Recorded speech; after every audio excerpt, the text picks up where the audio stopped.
Innal hamdalillah nahmaduhu wa nasta'inu wa nastaghfiruh wa na'udzu billahi min sayyiati a'malina may yahdihillahu fala mudilla lahu wa may yudlil fala hadiya lahu. Asyhadu an la ilaha illallah wahdahu la syarika lahu wa asyhadu anna Muhammadan 'abduhu wa rasuluhu la nabiyya ba'dahu.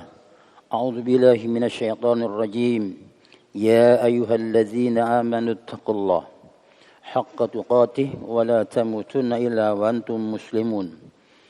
Allahumma shalli ala Muhammadin wa ala alihi wa ashabihi wa man tabi'ahum bi ihsanin ila yaumiddin. Amma ba'd.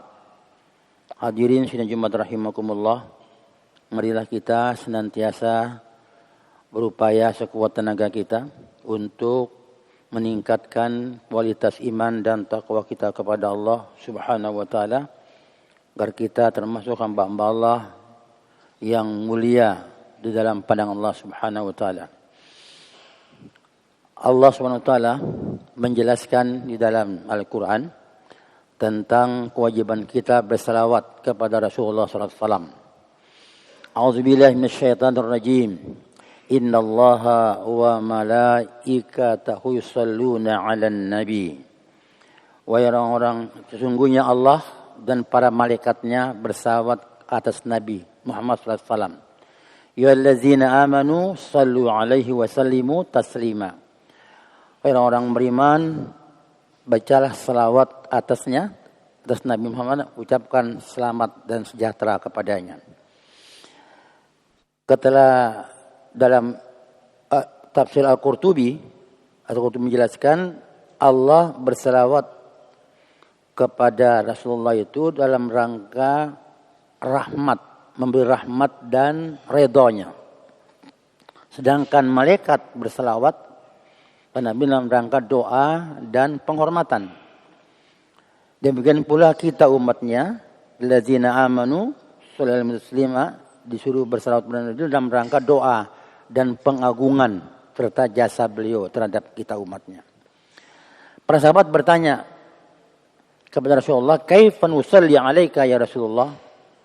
Bagaimana cara kami berselawat atasmu? Qulu, ucapkan oleh kalian. Qala qulu, Nabi menjawab, qulu, ucapkan oleh kalian, Allahumma shalli Muhammadin wa ali Muhammad, diminimalkan. Ya Allah, berikan keselamatan, kesejahteraan kepada Muhammad dan keluarga Muhammad. Dalam bacaan lain juga disambung sampai kalimat Allahumma shalli Muhammad kama shalaita ala Ibrahim wa ala Ibrahim innaka Hamidun Majid. Seperti di tahiyat, kita salat tahiyat akhir sampai selesai. Nah, salawat ini merupakan untuk kita umatnya itu dalam beberapa tafsir dijelaskan sebagai doa pengagungan dan jasa Rasulullah kepada kita yang mendapatkan Islam. Lewat Rasulullah SAW kita menjadi muslim, menjadi orang yang beragama Islam, memahami Allah dan Rasulullah lewat lisan Rasulullah. Diteruskan oleh para sahabatnya sampai kepada kita di tempat ini. Maka disuruh banyak bersalawat sampai Nabi memberikan rangsangan agar kita rajin bersalawat sampai Nabi menjamin syafaatnya di akhirat kelak. Kata Rasulullah, "Man shalla alayya hina yusbihu ashran wa hina yumsi ashran adrakhu syafaati." Siapa yang bersalawat di pagi hari 10 kali dan sore hari 10 kali, dia berhak mendapatkan syafaatku di hari kiamat kelak. Ini berbahagia itu merangsang, namanya Nabi memberi motivasi untuk syafaat itu kita butuhkan. Apa itu syafaat? Pertolongan Nabi. Dari Nabi Nuh, Nabi Adam, Nabi Nuh, Nabi Musa, Nabi Isa, Nabi Ibrahim. Tak bisa memberikan syafaat. Kata umatnya kepada umat sendiri. Baru kepada Nabi Muhammad SAW memberikan pertolongan, pembelaan terhadap pengerjaan Allah. Dibela, ditolong oleh Nabi Muhammad SAW karena nilai salawat yang sering kita ucapkan. Nabi mengkhususkan juga dengan ayat yang lain. Aksiru alayya minas salati fi kulli yaumil jum'ah. Perbanyaklah kalian baca salawat pada hari Jumat, setiap Jumat. Fa inna salata ummati tu'ridu alayya fi kulli yawmin Jum'ah. Karena salawat umatku akan diperlihatkan kepadaku setiap Jumat juga, kata Rasulullah SAW. Faman kana aktsaruhum alayya salatan kana aqrabahum minni manzilah. Siapa yang bersalawat kepadaku, dia akan dekat denganku di kiamat nanti. Bersamaku. Aqrabahum, sangat dekat. Minni denganku, manzilah di akhirat kelak. Ini rangsangan Nabi untuk salawat. Tapi yang perlu kita jelaskan ini, dia tidak berdiri sendiri. Membaca salawat pada Rasulullah itu dengan bunyi yang singkat tadi, Allahumma shalli ala Muhammad, itu enggak berdiri sendiri. Artinya di dasar dibangun di atas tauhid yang benar, akidah yang sahihah. Jadi salawat dan ibadah lain itu harus tegak di atas tauhid yang murni dari syirik. Itu yang mesti dipahami dulu. Karena banyak kalian kaum muslimin jemaah sekalian, banyak bersalawat mengharapkan syafaat Nabi, tapi syirik jalan terus, takhayul jalan terus, khurafat jalan terus, enggak dapat itu syafaatnya. Karena Allah telah memberikan penjelasan, la in asyrakta lihbatanna amaluka wa takuna minal khasirin. Siapa yang jika mensyirikatkan Allah, in asyrakta, engkau sekutukan Allah, la yahbatanna amaluka, maka hapuslah semua amalmu, termasuk pahala salawat. Wa takun minal khasirin, dan kamu jadi orang yang merugi. Jadi bukan hanya salawat, salat, puasa, zakat, haji, umroh, silaturahim, berimpak, bersedekah, ketika syirik kepada Allah itu gugur. Udah jelasnya. Az-Zumar 65. La in asyrakta la yahbatanna amaluka wa takun minal khasirin. Jika kamu mensyirikatkan Allah, hapus semua amalmu. Ya, apa saja bentuk amaliyah kita. Nah, karena itu perintah Allah untuk bersalawat kepada Nabi harus diikuti dengan tauhid yang murni dari syirik. Karena Nabi itu dakwah pertama bukan salawat, bukan sholat, bukan zakat, bukan puasa. Dakwah tauhid, mengesahkan Allah. Harus kembali ke situ. Kita nggak boleh merasa, oh hebat, banyak amal. Tapi kalau tauhidnya rusak, sedikit terkontaminasi dengan syirik, mau syirik besar, syirik kecil sama saja, atau menghapuskan. Karena Allah tidak mau disyirikatkan. Nggak mau disekutukan. Karena kita ingkar janji berarti. Kita sudah bersyahadat, la ilaha illallah. Tidak ada ilah yang berhak diibadahi, disembah, dipuji dengan sungguhnya kecuali Allah. Kita syirikakan, maka Allah tidak suka, tidak redho. Nah, karena itulah di dalam kajian-kajian Islam itu, sebelum bicara yang lain, ibadah-ibadah mahdhu, termasuk salawat ini, harus memantapkan tauhidnya. Harus diulang.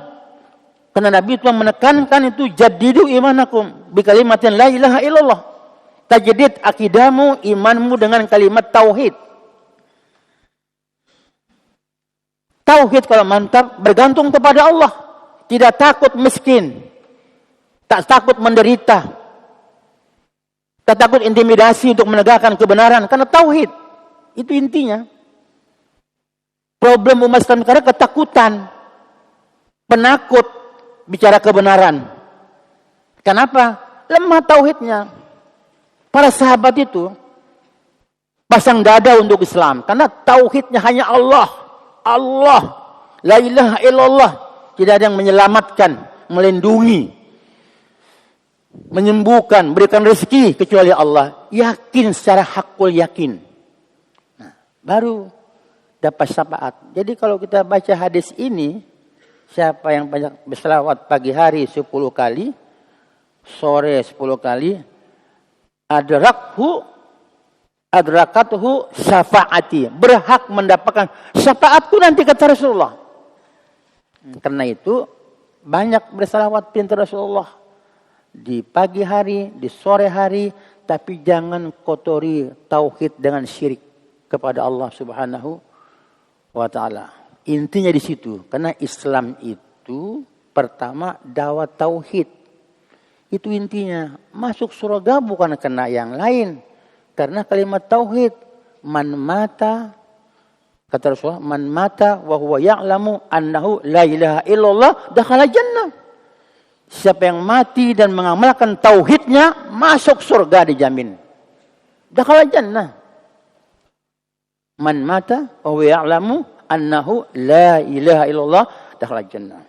Kalau dia mati dan mengamalkan akidahnya, benar tauhidnya, dijamin Nabi dakhalal jannata, masuk surga. Jadi miftahul jannah, kunci surga tauhid, jangan serikatkan Allah.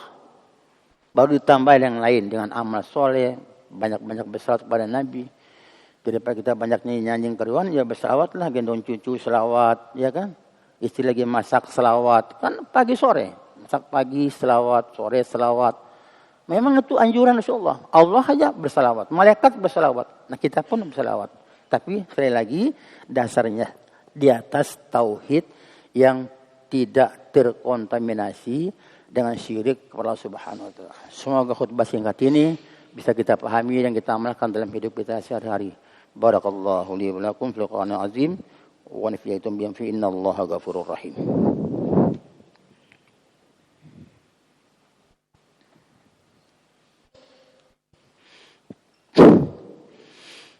Alhamdulillahilladzi arsala bil huda wa dinil haq liyuzhiru ala dini kullihi wa kafa billahi syahida. Asyhadu an la ilaha illallah wahdahu la syarika lah mana abduhu wa rasuluhu nabi ba'da. A'udzu billahi minasyaitonir rajim. Ya alladzina amanu taqullaha haqqa tuqatih wa la tamutunna illa wa antum muslimun. Innallaha wa malaikatahu yusholluna 'alan nabi. Ya alladzina amanu sallu taslima fa'jibullaha ila amadakum. Allahumma shalli Muhammad wa ali Muhammad kama shallaita ala Ibrahim wa ali Ibrahim fil alamin innaka Hamidun Majid. Kesimpulan dari khutbah ini, khutbah kedua adalah mari kita waktu jangan disia-siakan lewat begitu saja tanpa berselawat kepada Nabi Muhammad SAW, kepada keluarga kita, anak-anak kita, putra-putri kita, cucu-cucu kita yang tinggal bersama kita. Terus kita ingatkan agar senantiasa bersalawat kepada Rasulullah SAW. Allahumma ya Allah ya Rahman ya Rahim ya Hayyu Qayyum ya Qawi Azza Jalali wal Ikram. Allahumma ghfir lil muslimina wal muslimat wal mu'minina wal mu'minat. Muhammad Rabbana hab lana min azwajina wa dzurriyyatina qurrata a'yun waj'alna muttaqina imama. Rabbana innana sami'na munadiyan yunadi lil iman an aminu birbikum fa amanna. Rabbana faghfir lana dzunubana wa ghfir sayyi'atina wa tawaffana ma'al abrar. Rabbana taqabbal minna innaka antas samiul alim wa tub 'alaina innat tawwabur rahim. Rabbana atina fid dunya hasanah wa fil akhirati hasanah wa qina adzabannar. Subhana rabbika rabbil izzati amma yasifun wa salamun alal mursalin. Walhamdulillahi rabbil alamin. Aqimus shalah.